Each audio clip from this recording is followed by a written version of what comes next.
अस्सलामुअलैकुम, कैसे हैं आप। आज मैं आपके साथ दाल माश और मटर के सालन की रेसिपी को शेयर कर रही हूँ। ये सालन बहुत ही जायकेदार और लाजवाब बनकर तैयार होगा और इस सालन को बनाना भी बहुत ही आसान है। इस सालन को बनाने के लिए हमें जिन चीज़ों की ज़रूरत होगी उनमें मैंने लिया है 2 अदद मीडियम साइज़ के प्याज, इनको बारीक सा मैंने काट लिया है। 1 टेबलस्पून सफ़ेद ज़ीरे का लिया है। 2 टेबलस्पून लहसुन और अदरक पिसा हुआ। 1 पाव दाल माश ली है, इसे मैंने अच्छी तरीके से धोकर 2 घंटे के लिए भिगो के रख लिया है। आधा किलो मटर लिए हैं। 3 अदद टमाटर लिए हैं और उनको ग्राइंड कर लिया है। मसाला जात में दड़ा मिर्च 1 टीस्पून, नमक 1 टीस्पून, हल्दी पाउडर 1 टीस्पून,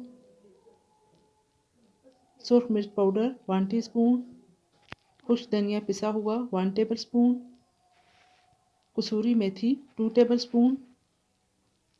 चलें जी, आज की रेसिपी को बनाना शुरू करते हैं।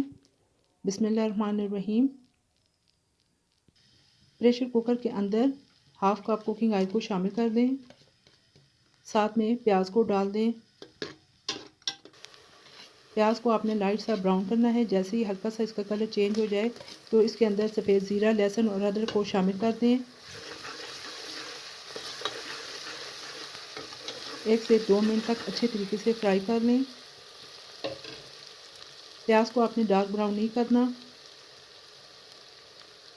अब तमाम खुश्क मसाला जात को शामिल कर दें। अच्छे तरीके से तमाम मसालों को मिक्स कर लें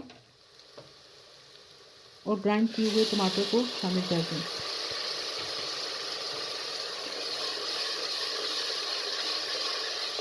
अब टमाटर डालकर आपने मसाले को अच्छे तरीके से भून लेना है। जब ऑयल ऊपर आ जाए तो इसके अंदर मटर को शामिल कर दें। आपने वीडियो को पूरा देखना है, स्किप नहीं करना, ताकि आपको हर स्टेप अच्छे तरीके से समझ आ जाए। ये देखिए जी, तकरीबन 5 मिनट गुजर चुके हैं। अब आप इसके अंदर दाल को शामिल कर दें। दाल शामिल करके मज़ीद अच्छे तरीके से 5 से 8 मिनट तक अच्छे तरीके से इसे भून लें। ये देखिए जी, तकरीबन 7 से 8 मिनट हो चुके हैं। अब आप इसके अंदर तकरीबन 3 गिलास पानी शामिल कर दें और कुकर का ढक्कन बंद करके 8 से 10 मिनट के लिए इसे पकने दें। ये देखिए तकरीबन 10 मिनट गुजर चुके हैं और दाल हमारी अच्छी तरीके से गल चुकी है। ये देखिए जी, कितनी खूबसूरत इसकी लुक आई है।